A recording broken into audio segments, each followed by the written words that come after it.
Talking financial organization and a professional practice does not have to be boring. Are you ready for a few money in, money out ideas? It's Susan Gunn coming directly to your head to make you think. Can you handle the truth? Because she is known for being energetic, laughs a lot, and gives honest, sometimes direct, but always practical advice. It's time now for Money In, Money Out. A few weeks ago, I got a hard phone call. The conversation was full of emotions, anger, tears, and grief. Yet another dentist discovered a trusting, longtime employee had stolen from them. 4 years. I listened quietly as the doctor's voice rose in anger and then softly dropped into tears.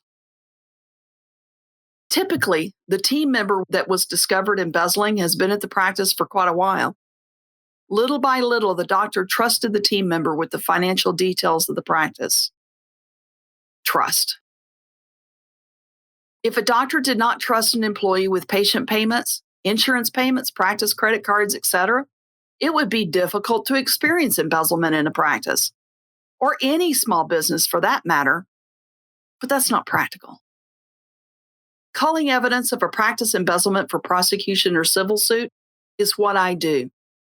Helping practices learn how to protect themselves against embezzlement is my passion.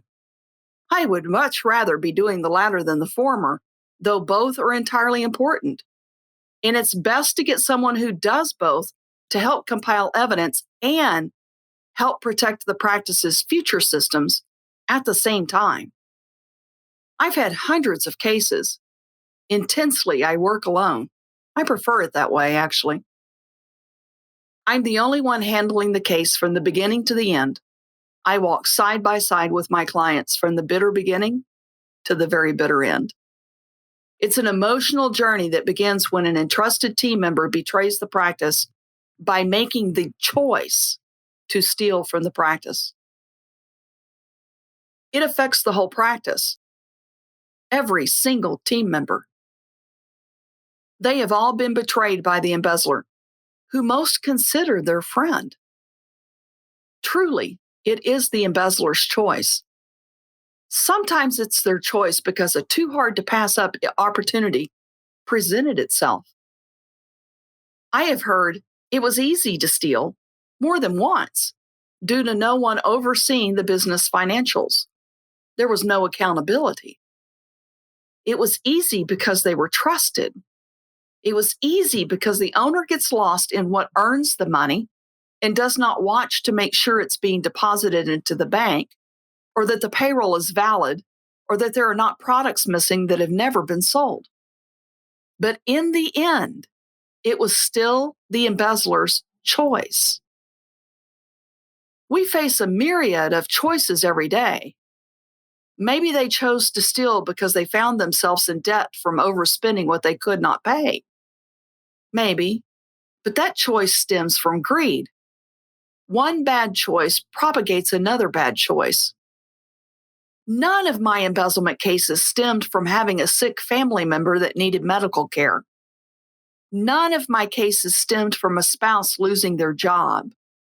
Not that any of those are good excuses to steal, but there's something about having a team member's back against the wall that it would at least make it more understandable, maybe, somehow. My average case is a female subject around 40 years of age, working the front desk of a dental practice, employed by the dental practice for about 8 years, with the average embezzle amount of about $120,000. Now, let's be fair. In the whole healthcare industry, dentistry, veterinary, chiropractic, medical, they have very few office managers that are male, or office workers, front office people that are male. And even then, I've had some male subject embezzlement cases. But most front desk workers in this industry are female, which is why most of the embezzlers are female in dentistry, healthcare, chiropractic, medical, the whole kit caboodle. The first theft is usually from an opportunity that's too good to be true. Seems they won't get caught at all. If they've never stolen before, they will most likely feel shame after they have stolen. Then it is a battle between feeling shame and greed. The next opportunity still sets the pace. Does she or doesn't she? And most often, greed does win in the end. Once she sees how much more disposable money is available within her reach, it is hard to stop. It is now becoming an addiction and sometimes a game of intrigue to see what she can get away with. Some cases have been caught by their own sense of self-importance, flaunting jewelry, talking about a recent trip, explaining work being done on the house. Some have bragged on how many times they've won the lottery, or have had to explain away the costly expenditures as an inheritance that they received. Some long-lost relative no one has ever heard of. When the embezzler is caught, there is always a plethora of explanations. I was only borrowing the money. That's the one I most commonly hear. Or, I accidentally took the deposit home. Or, I have no idea how that cash has ended up missing. Or, I don't know why the deposit was short. I've heard them all. In my $1.1 million case, she told the doctor she'd only taken about $16,000. The initial suspected theft amount in every one of my cases has always been greater than anticipated. In the process, the embezzler will lash out against any consultant or accountant in the practice, asking questions. They are simply too busy to create reports in either software used in the practice. Towards the end of their crime spree, they seem to believe that they will not get caught, sometimes emboldened by their perceived loyalty and becoming all too comfortable with the embezzlement process. Remember the battle between feeling shame and greed? They don't like being caught. They have convinced themselves that they were owed the money they stole. After all, look at the house the doctor lives in. Look at the car they drive to the practice. The embezzler was not paid enough. Look at all the patients she's brought to the practice. And this was just her way of balancing her fair due. How can this be a crime? It is. I warn my clients about all the text messages they'll get after the embezzler's caught, and most are not disappointed. Suddenly, the embezzler feels the weight of being caught and realizes the potential consequences. They will say anything to keep from being prosecuted, even blaming the doctor for a variety of things. Shame comes back full force when they're prosecuted. More typically, the practice owner is blamed by the embezzler. That's short-lived, and it never works because the evidence speaks clearly and loudly. During sentencing, the embezzler has to face reality and the victims of their crime. Sometimes the embezzler has family in the courtroom. Most times, their friends or family are not there. I do not know the reason that the family has chosen not to be present during the trial or sentencing, but I have to keep reminding myself that the embezzler chose this path. Honestly, I've doubted many times the sincerity of the words, "I'm sorry," said during sentencing, because it sounded more like, "I'm sorry I got caught," instead. But I'm sure there was somehow a sense of shame, regardless, even if it was shame at being caught. Shame is what our conscience feels when we've made a wrong choice. Shame is actually a good thing when we feel it ourselves. Somewhere in our society, we've made shame a bad word to use. But let me tell you, the definition of shame includes the painful feeling arising from the consciousness of something dishonorable, improper, ridiculous, done by oneself or another. I want an embezzler to feel shame. Most often, the word shame is used in the context of being from another person, such as, "he shamed me." But in this context, I'm talking about what the embezzler may actually feel in the battle within. In 2018, as a special consultant to the American Dental Association Council of Dental Practices, I had the honor of working on the survey on employee theft in the dental practice. The previous survey was from 2007, and it was time for new data. If you've not had an opportunity to review the survey, it's available for download by ADA members on the ADA's website. The ADA initially emailed the survey to 19,991 professionally active licensed dentists that were random sampled, but 1,447 emails bounced. Of the 18,544 dentists who received the survey, only 4.05% responded. That's 751 responses. I have a few observations about this survey I thought I would share with you. Observation 1. The ADA survey was the best shot at getting real statistics regarding embezzlement in dentistry. The common response of 60% of practices embezzled is a guesstimate we make based on the embezzlement cases coming across our desk. We haven't really known. I think it was a pretty good guess, though. Of the 4.05% of the ADA's random sampling, 48.64% experienced employee theft in the practice. Some may have not chosen to respond, but had embezzlement in their practice, or others may have not responded that did not have a theft. Ignoring something that caused pain or believing something doesn't pertain to them is very dangerous. One of the things I mention when I speak is that Bernie Madoff's victims were highly intelligent, and Bernie was still able to defraud them. Often a dentist feels the shame that someone could betray them. They feel dumb for letting it happen. Someone they trusted, there's that word again. Someone that has been like a family member. It breaks their heart. And they may or may not want to talk about it, to even admit that it happened. They very unnecessarily feel the shame. It was not their choice to have it happen. I need you to listen to that because I want to make sure that you hear that clearly. It was the embezzler's choice to steal.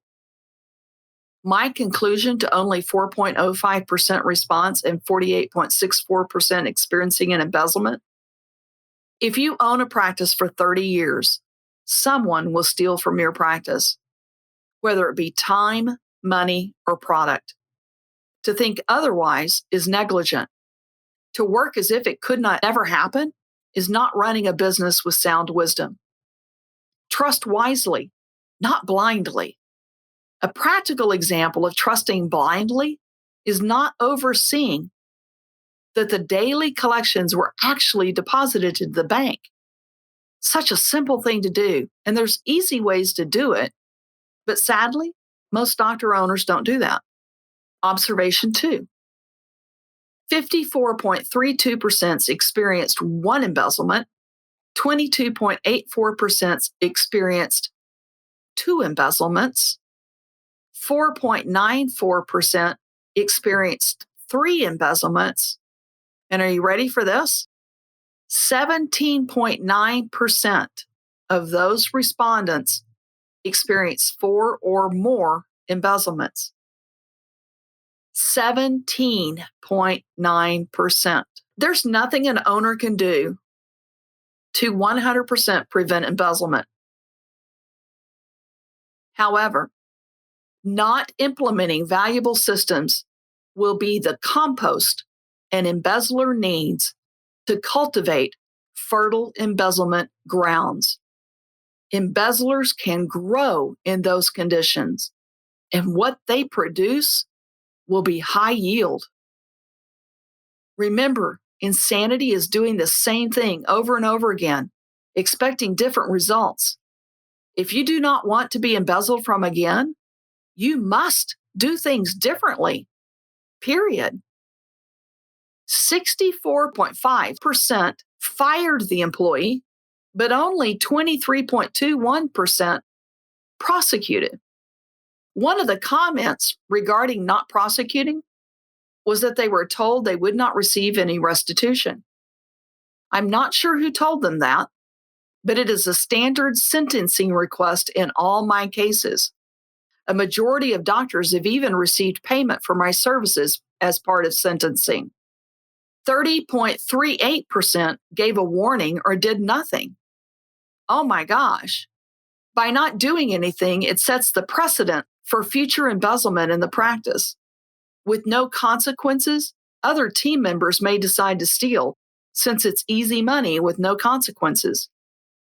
As do many of my colleagues, I offer a free consultation if a doctor suspects embezzlement. One doctor stated he has no plans to fire the embezzler, but was going to instead have her work off what she had stolen. She told him how much she had stolen, and he worked out a payment plan for her to pay back. When I asked questions regarding how they determined the amount, he stated that he and his wife looked at the books one evening and verified what she had stolen. He didn't look any deeper than what the embezzler had stated she had taken. He said he had forgiven her. When I questioned the wisdom of keeping the embezzler on the payroll, I was accused of not being a forgiving person. I completely understand the need to forgive the one that has offended you. However, that does not mean that the employment relationship needs to continue. That's unwise. Again, the embezzler has made the choice to steal. No one in the practice made that choice for them. In my experience has taught me that greed is a tasty morsel and addictive behavior can result in embezzlement. It is hard to stop unless forced to do so. It is hard to stop unless there are consequences, and it will continue when the embezzlement believes there are none. There is a Georgian proverb that says, if you forgive the fox for stealing your chickens, he will take your sheep. An embezzler is able to steal because they're trusted.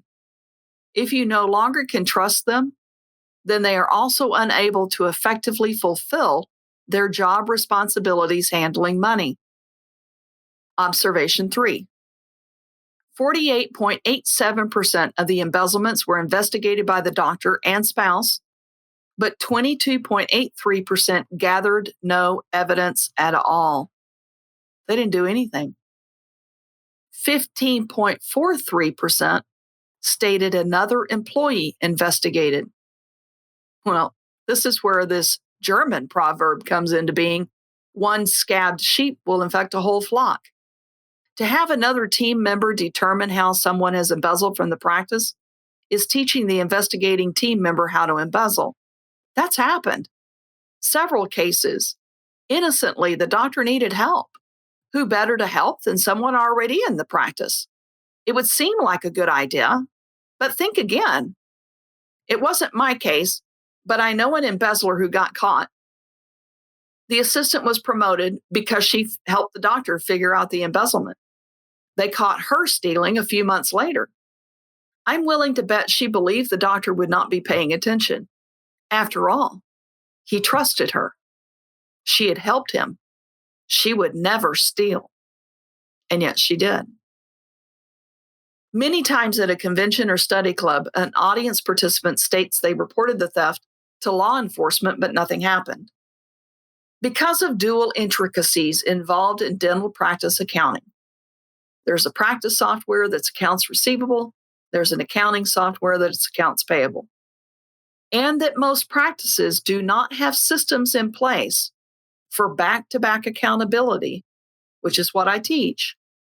It is difficult for law enforcement to do a thorough investigation without assistance. Simply reporting the theft doesn't work. For that matter, it's difficult for the practice owner to know where to gather the evidence. It's not their training, and most don't even enjoy the business aspect of the practice. And caring about the embezzler can blind them to digging deeper to the real embezzlement cost. I remember the phone calls I had to make to the doctor of the $1.1 million case. Remember, she admitted to only $16,000. At various intervals, I reported on my findings. To say he was discouraged at each mounting interval is an understatement. It was heartbreaking for him and his team members. When evidence is gathered by a professional and submitted to law enforcement, typically the court prosecutes. It does depend on the total amount of the embezzlement. Some courts are so overwhelmed by their caseload and will not prosecute unless it's a felony, which is over $10,000. When the practice gathers their own evidence, it usually begins because they cannot believe the theft actually happened. One danger in doing your own investigations is that the investigation becomes an obsession in itself, distracting from the purpose of the practice, which is patient care. I often remind my clients that gathering evidence is what I'm trained to do, just as they are clinically trained to practice dentistry. Let me share with you a snippet of my background, just a very small part. While working as a security associate in a major retail chain, I developed what we now call systems and procedures for capturing return merchandise artists, grab-and-go thieves, oversight for theft trends, and employee theft oversight. I actually fluctuated between criminology and psychology in college because I was so intrigued with the human behavior that I saw. Armed with a degree in psychology, I continued my observations as corporate business taught me how to understand the cost and flow of a business. Postgraduate studies provided satisfaction to my curiosity of American business law, which provided a good solid platform for the 6-hour exam to be certified as a fraud examiner with the Association of Certified Fraud Examiners.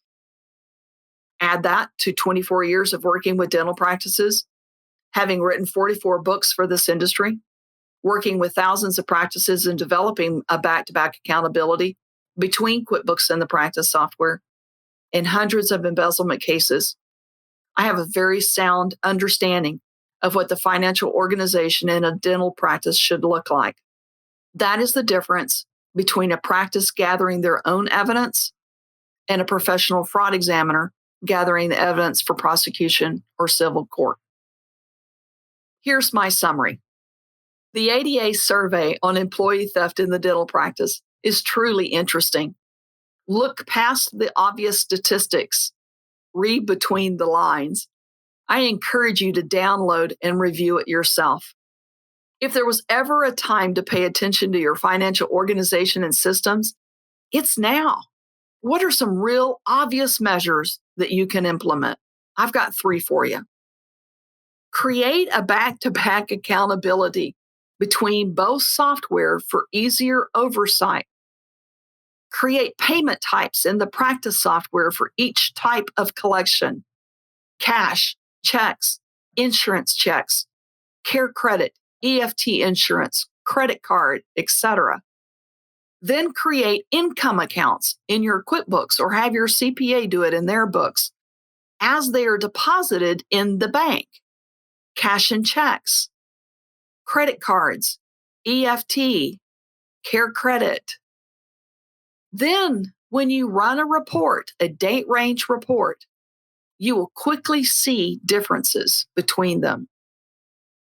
When the pandemic hit, many practices were scrambling to understand their finances and could not, mostly because their QuickBooks chart of accounts was extremely disorganized and they could not readily obtain the information needed for the PPP or idle loan paperwork. I've worked with so many practices these past few months in developing systems for their practice and reorganizing QuickBooks to be that financial management tool that it needs to be. If you do not understand your reports or just need help, call. The pandemic and the consequences of this pandemic are going to be around for a while. Start understanding now, and you will have more accurate financial information for which to base future decisions. Number 2, embezzlement can start with time cards and evolve to cash. Doesn't always, but it can. From the survey, 62% of what was stolen was cash. My response? Stop offering cash incentives. This 5% cash payment incentive has increased cash flow for several of my embezzlement cases where cash was stolen. With the pandemic, there's an opportunity to not take cash at all. Communicate with your patients that due to the germs paper money retains, payment will only be accepted via credit cards or check in an effort to not spread the virus. You have a great opportunity to stop taking cash. Yes, I know. Credit card fees are high. But I will tell you, it's much higher to have an investigation done because somebody's stolen all your cash. Many practices are still not using any form of time clock. That bewilders me. Why? There are so many time clock options available now that will save time and money on calculations. Are some of your employees working from home? I've used ontheclock.com website and love it. It provides the internet protocol address, the IP address, from which the employee clocked in. When they are clocked in, it has a GPS breadcrumb function that does GPS tracking. They're not tracked when they're clocked out, only when you're paying for their time. That's pretty cool, right? And in my book, Money in, Money Out, for the employees who always forget to punch in or out, there's a card that they must complete. It must be signed before any alterations to the time clock is made, and that card goes into their employee file. In fact, Money in, Money Out has a lot of suggestions about how to pay employees and a lot of information. It's available on my website or Amazon. Number 3, pay attention. Listen to conversations. Watch behavior.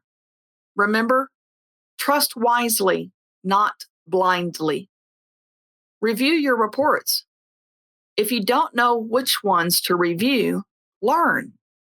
Now is your time. Here's an easy one for you to review. Create a month-long deposit report in your practice software and compare it to the same date range profit and loss report. We already talked about how to set that up in number 1. There are a few things that will affect the deposits, such as credit card refunds. I strongly advocate against giving credit card refunds for many reasons. First, it will cost you money and fees. Second, it reduces the credit card deposit by the amount of the refund. You want a back-to-back accountability. If you don't know what to do as far as patient refunds, I have some really good suggestions in the book, Money in, Money Out. If you don't know what systems to implement, again, Money in, Money Out. That's why I wrote it, by the way, so that you would have systems and procedures to help protect your practice. I have long called myself a PRN consultant, as needed. Practices hire me as needed or as the situation arises. My end goal in consulting is to arm you with the systems that you need for more accurate financial organization to help you protect your practice, but also manage your practice more effectively. I have a few short-term packages available to do just that. Give me a call, 888-994-3167, or check out my website at susangunnsolutions.com. I've had Janice Janssen as a guest on this podcast before. She's also a certified fraud examiner and has been working in the dental industry since she was 14, and she's only 18. I don't know how that happened. She became a hygienist and fell in love with helping other practices through consulting. She has a great understanding of all practice protocols and practice software and has been a dentist instructor for years. She is the co-founder of GTS Gurus, which is a national dental consulting firm. We've been friends and colleagues for years. We are not in business together, but have never really considered ourselves competitors because our goal is the same: to determine truth by gathering evidence and to help the owners implement tight protective protocols. If this podcast has caused angst, or a gut feeling that something may not be right, Janice and I both offer a free consultation. You have options. Don't ever feel like you don't have options. We don't use scare tactics to get you to buy something you don't need or that you don't want. Both of our goal is to help you to figure out what's going on. Since the pandemic shut down, frustrated practice owners have called about their lack of financial organization. I already told you a little bit about that, but oh my gosh, I can't begin to tell you the number of calls I've had. This pandemic has forced practice owners to review their revenue and expenses. There have also been calls from those suddenly suspecting embezzlement because they did review their finances. Do not believe it cannot happen to you. It can, and it may have already. Are you truly in a position that you would know? I'm just curious. Do you review your reports? Let's have a conversation about that. Do you oversee the financial organization of your practice? If not, just like the embezzler, you have a choice. Choose not to be a statistic. If you've listened to this podcast and you have a gut feeling that something's not right in your practice, let's talk. Maybe it's just paranoia after listening. Maybe. But if it's embezzlement, it won't suddenly stop or heal itself. I love what I do, and I love helping business owners to be better business owners. I love coming alongside the dentist to encourage, guide, and to help them customize the tools that they need. A successful business begins with strategy and careful implementation. And as Walt Disney said, the way to get started is to quit talking and begin doing. So on that note, I'll stop talking and encourage you to call if you need help. Until next time, stay safe. And that might actually have a little bit different meaning this time than it has other times. You guys take care. That's a wrap for this podcast of Money In, Money Out. Thanks for listening. Be sure to write down the most valuable tip you learned today so you don't forget it. And remember, you can find out more about all the valuable books and services Susan has to offer at www.susangunnsolutions.com.